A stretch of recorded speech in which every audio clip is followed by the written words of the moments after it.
Everyone, it's been a while, probably long overdue. Should have posted a video a long time ago, but I just got real busy and whatever. But I did a thing, so I figured I'd post a video. I traded in my refreshed Model S for a Model X Plaid. I just got this a couple days ago. I got the same color combo, black with the white interior. And that really boiled down to, I don't think this car looks good in any other color. It's personal opinion, of course. No offense to you guys that have other colors, but in red and white, it just looks too minivan-y. It already looks like a minivan. In black, it just looks just a little bit more sinister. It's pretty slab-sided. It's got the matte black trim. It just, to me, it doesn't pop in any other color. The gray actually looks all right, but if it had gloss black trim, if it didn't have this stupid plastic cladding over the fenders, I'd probably love it more in other colors. But the way it sits, I just don't. It's got really flat sides, like I said. The Model S at least has the bulging fenders, and especially on the refresh, it has some really fat fenders, and it just looks very low and wide when it's parked. The rear and front tires on the S, refreshed S, are actually bigger or wider than the Model X, even though the X has 22-inch wheels versus 21-inch wheels. This video is more about the differences between the refreshed S and the refreshed Y, refreshed S and the refreshed X. You know, I had 50,000 miles on my S when I traded it in. The warranty was about to run out, so I got rid of it. That car does not hold its value, I'll tell you that right now. I got probably less than 45% after 2 years, 50,000 miles, less than 45% of what I paid, and that's with the FSD transfer. So what they do is they don't give you FSD credit. I've never seen them give FSD credit before either. I had FSD in my 2 previous cars, and I don't remember seeing anything saying FSD credit. Maybe that's just a marketing gimmick, a way for them to charge you for FSD transfer, even though they say they're not. Originally, my trade value came in about $3,500 higher prior to the FSD transfer, and after I submitted it with FSD transfer, it was $3,500 less. And they transferred FSD. It says in my car that it has FSD, but on the screen it says FSD will be available on a future software update. I don't know what that means. I have a message sent into Tesla to figure out what's going on, but it should have transferred. And it appears it did, it's just not on the car. So originally I had ordered a Model S Plaid in ultra red. I lost my $250 deposit because I canceled last minute. That was right when ultra red came out. I figured the car would take a couple months to be built and land. It came in like 2 weeks after I ordered it, and it was probably right when ultra red was announced. It's kind of weird, but I canceled it because I had never seen ultra red, and I didn't want to go down all the way to Burbank to check it out, only to cancel the car. So I just canceled it and decided to wait. Since then, I've seen it on the road. Ultra red is a nice red. I hate the original red. It's very flat and one-dimensional. Ultra red is very deep, has like a black cherry look at times. In bright sunlight, it looks like a really bright, like a silvery undertone. So it is a nice color. I just didn't think it was right for this car because, like I said, it's just basically a rolling box. There's no real contours to it. That just my opinion. I just like the black. It wouldn't be my first choice, but it just happened to be my first choice because I just thought it looked better. In terms of differences, the main difference here between the S and the X that I can tell right away is the suspension. This car rides much more supple. It's more of a magic carpet ride compared to the Model S. The Model S was definitely a little bit on the sportier side, even in comfort mode. And I think that has to do with the limits of limited wheel travel, suspension travel. because the car, even in medium, obviously it's a little more comfortable, but it's not that much more comfortable. This immediately is just plush. It's very plush. It handles the same, it drives about the same, but it just soaks everything up so much nicer. It feels luxurious. So that's a big plus. The Model S tended to bottom out a lot on highways, especially in the on the 405 going from the valley to West LA. In the carpool lane, there's some really crazy bumps, and that car would bottom out all the time, and it was so harsh. It would you could just feel the jolts in your back. And if you were a passenger, and I mentioned this in one of my videos, as a passenger, the back seat is just punishing. Even on a fairly smooth road, it just transmits everything to the backseat passengers because the car defaults to low mode. So do your passengers a favor.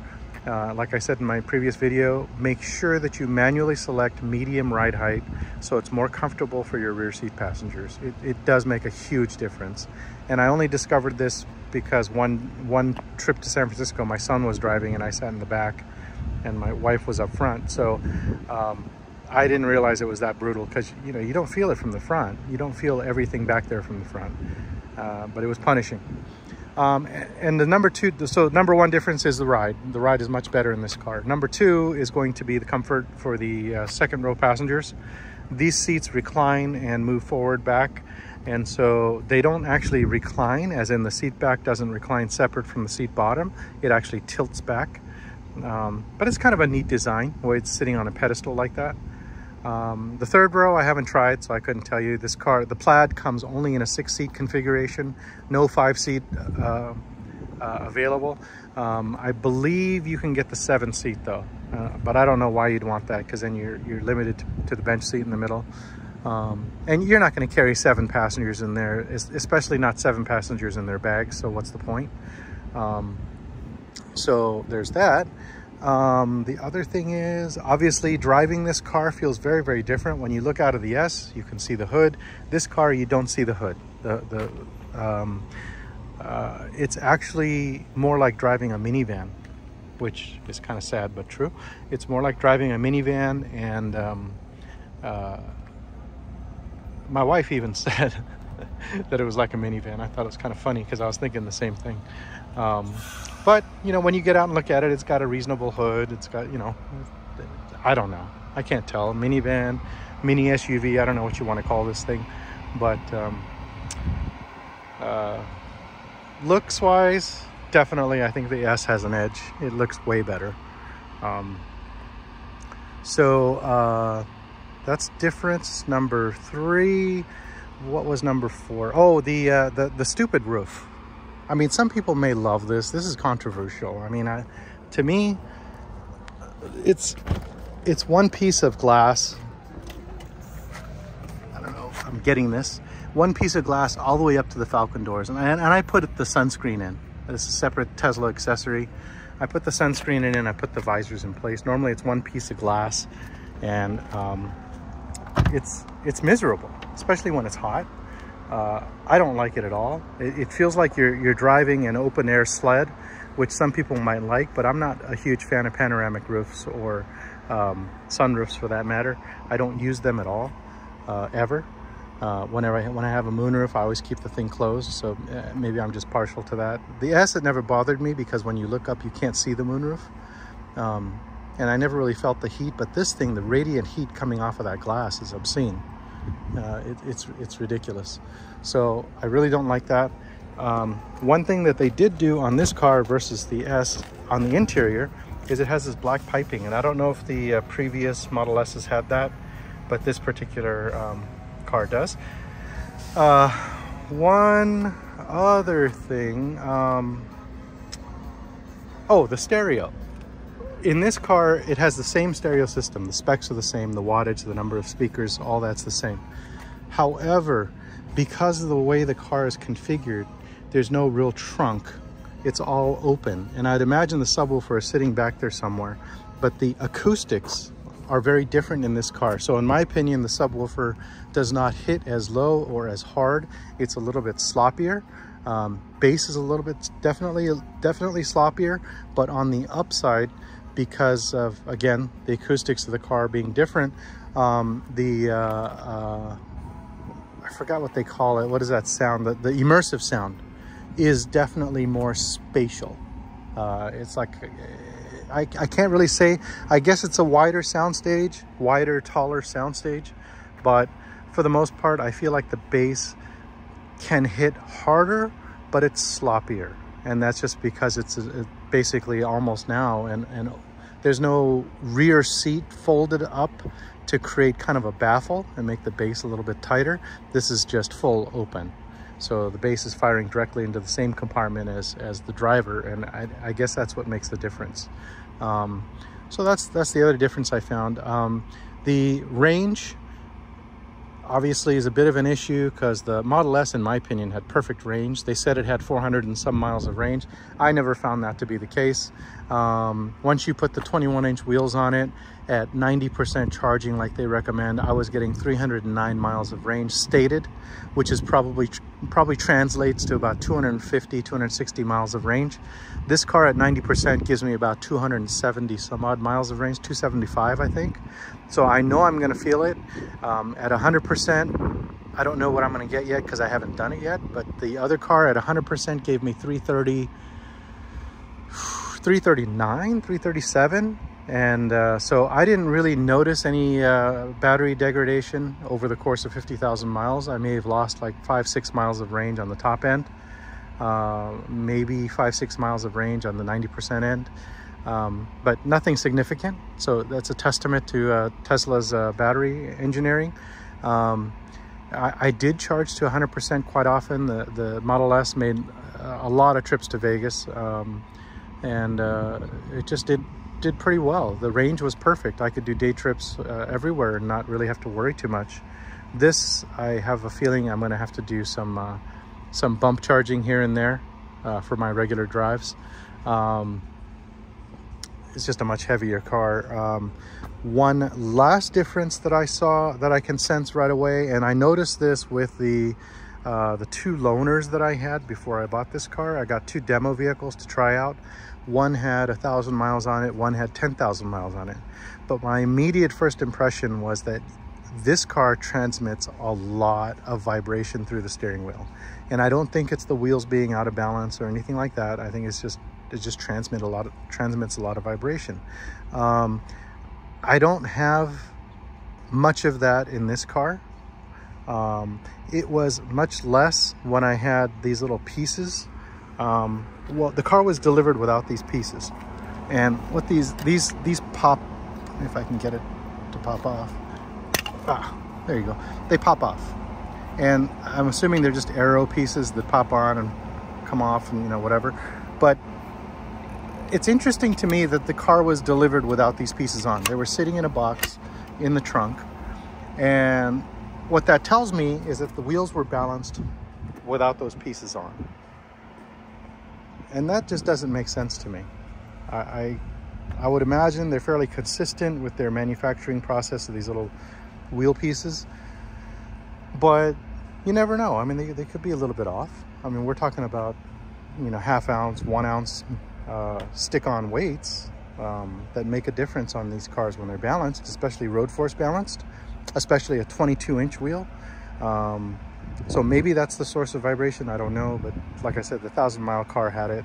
My car, I'm on the fence. I don't really feel it, so I don't know if it's an issue where the other cars had bent wheels because they're demo cars and people are just driving them like crazy. I don't know, but my S never had that, and I had 50,000 miles on it. I did bend a couple wheels, by the way, on that car. So I'm going to do a separate video on the S, like an exit interview video for the S after 50,000 miles. In my experience of owning that car, there are quite a few things that you guys should know about that car, especially tire wear, yeah. I had to put rear camber arms on it because I went through 4 sets of tires, and it actually left me stranded, and I had to get towed 3 times. This car supposedly is even more brutal for that, so I may have to make a separate video for that. I'll do a separate video for the X and a separate video for the S, and then we'll go from there. I don't even know that guy. Anyways, we'll do a separate video on that. This was mainly just to show the differences between the my initial perceptions of the differences between the S and the X, the refreshed S and the refreshed X. Oh, one last thing. The refreshed X, and I know that the refreshed S also made a running change. When it was first released, like my car, I was the second car delivered out of Burbank. Number 1 was Jay Leno's car, the blue Plaid that he drives. Mine was number 2. So it was one of the earliest refreshed Model S's delivered. It had the old S headlights, the old Model S headlights. These are, and you could tell by looking at them, there's like two lights inside. The refreshed version of the Model S headlights. So the refreshed Model S has old headlights and a refreshed, again, new set of headlights and new taillights. They did kind of a mid change. And so now all the new ones come with the new headlights and the new taillights. These headlights are much improved, both in terms of spread and evenness of the beam. The old headlights had hot spots and they were non-adjustable. These headlights are adjustable and they don't have hot spots. They're nice and even, just like the Model 3. Oh, in case you guys were wondering, these are transponders for my for 2 neighborhoods that I live in. They're not part of the regular Model X, in case you're wondering why that's so ugly. It's not really noticeable, but maybe some of you picked up on it. So that's it for this video. I'm gonna go ahead and plan on making a couple more videos, one for the 50,000 mile ownership experience of the refreshed Model S, and then one for maybe, I guess, the general features of the Model X, even though there's 100 videos out there on this car. I just think it's cool, you know, to see more videos of these cars. It's a pretty awesome car. I'm pretty happy with it. I wish it had some flared fenders or something to differentiate it from the regular Model X. At least they're doing red brakes on the Plaids now. I don't know if they're really any different, but at least they're doing red calipers on them. I know they changed the Plaid logo a bit. It used to be kind of a three-dimensional logo that came on the first, I think it was the first 25 Model S Plaids built. They had a special Plaid logo that was three-dimensional. It was all cut out and really nice, and this is just a one-piece plaque. But anyways, you know, that's the gull wing door. So far so good. The automatic doors, I don't know. I'm not really a huge fan of the automatic doors. And the gull wing doors do have a little bit of an issue. If you're on an incline, it doesn't want to close all the way.